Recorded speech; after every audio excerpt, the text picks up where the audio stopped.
नमस्कार। आज आपण शेवपालकचं वरण बनवतोय। शेवपालकची पातळ भाजी किंवा शेवपालकचं वरणही म्हणू शकता। मस्त ऑर्गॅनिक तांदूळाचा भात, शेवपालकची पातळ भाजी, उन्हाळा स्पेशल। दुपारच्या जेवणात, रात्रीच्या जेवणात किंवा नाश्त्यालाही घेऊ शकतात। अगदी पौष्टिक पदार्थ या रेसिपी, झटपट होणारी।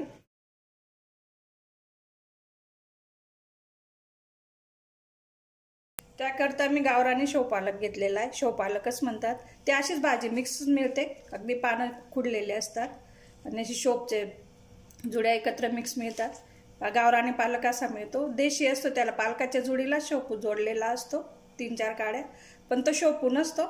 बडीशोपचे पानं असतात, ते गुळचट असतात। हा गावरानी देशी पालक आहे, शेपू पालक। आपण 5 मिनिटं पाण्यात भिजून ठेवायचा। बुडत्या पाण्यात ते पालेभाज्या भिजून ठेवायच्या, म्हणजे त्याच्यावर जे काही असेल पेस्टिसाइड मारलेलं किंवा माती वगैरे धूळ ते निघते। परत दुसऱ्या पाण्याने धुवून घ्यायचे आणि थोडेसे असे जाडसर, फक्त एवढे दांड्या खुडून घेते मी, जास्त नाही। दांड्यांमध्येच पालेभाज्यांची चव असते खरं। आणि बारीक चिरून घेते। 3 मिरच्या घेतल्या मी त्यासाठी, थोड्याशा कमी तिखटच्या मिरच्या आहेत। लसूण घेतला आहे, पालकला लसूण पाहिजे जास्त। शेंगदाणे घेतले, शेंगदाणे भाजून घेतले, शेंगदाणे भाजून त्याचे साल काढून घेतलं। अगदी 2 चमचेच पाहिजे आपल्याला। नेहमी मी शेंगदाण्यांची साल नाही काढत, डायरेक्टच कूट करून घेते, त्याचं पावडर करून घेते सालासहितच। पण आज मी साल काढली तुम्हाला दाखवण्यासाठी। तेल गरम झालंय आपलं, अर्धा चमचा जिरं घालते मी। लसूण ठेचून घेतला आहे, ठेचलेलं लसूणचा सुगंध छान बाहेर पडतो।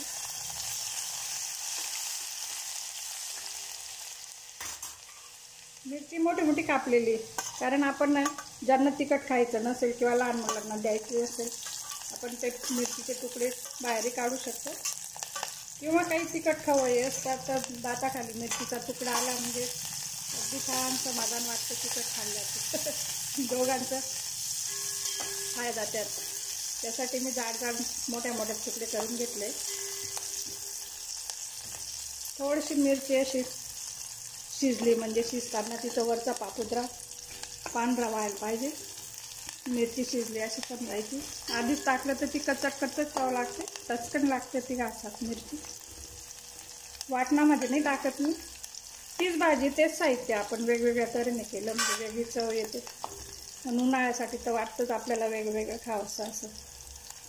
मी डाळ नाही घातली मुद्दामून याच्यात, कारण डाळचं काही नाव वात होतो, उन्हाळ्याचं पित्त होतं, किंवा पेशंटसाठी, लहान मुलांसाठी, किंवा आपल्याला कमी भूक आहे, कमी जेवायचं आहे, त्यासाठी अशी हलकी फुलकी भाजी आपण करतो यार। थोडी हळद घालते, हळदी उष्णच असते तर कलरसाठी टाकते मी। सगळं पूर्वतयारी झाल्यावरच भाजी चिरायची असते, फोडणीत घालायच्या आधी। बारीक चिरली मी आज, फार बारीक तर चिरूच नाही, पण मी आज बारीक चिरली। तेलात सगळीकडून कालून घ्यायची, सगळीकडून तेल लागलं म्हणजे लवकर शिजतात पालेभाज्या असो, कुठल्याही भाज्या असो। फोडणी कालून घ्यायची छान अशी, मस्त सुगंध आलाय। काही जणांना शोपचं ढेकर येतात बुवा, म्हणून शोप खात नाही। फक्त शोपची असते ती जड पडते, अशी पालकमध्ये मिक्स करून घेतली म्हणजे। आणि ढेकर काय येतात, कारण पचनाचे ते बाळण शोप म्हणतात तर ती पचनासाठीच योग्य असते, त्यासाठी ते ढेकर येतात। कमी प्रमाणात घ्यायची, पालक जास्त घ्यायचा, शोप कमी घ्यायची। आपल्या खानदेशात अशीच मिक्स भाजी मिळते, शेव पालक। उन्हाळ्याची स्पेशल भाजी, थंडावा देणारी शरीरात। मी एका मिनिटासाठी झाकण ठेवते, म्हणजे तेलात भाजी छान शिजून येईल अशी। 1 मिनिटासाठी झाकण ठेवलं होतं मी, 1 मिनिटाच्या आतच उघडलंय।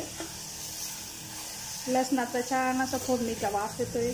भरपूर लसूण टाकायचं, अशी चुरचुरीत फोडणी द्यायची, आधी शिजून घ्यायची, त्यानंतर पाणी टाकून शिजवायची, म्हणजे असं कचकट चव नाही येत त्याची।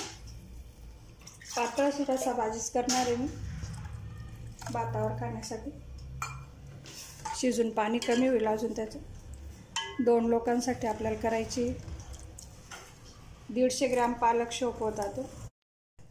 त्यात मी शेंगदाण्याचं कूट बारीक करून घेतलंय, तुमच्या आवडीनुसार टाकू शकतात तुम्ही। अजूनही शिजून निम्म्यावर येईल, म्हणजे तिचा दाट सरपणा एकसारखी होईल ती.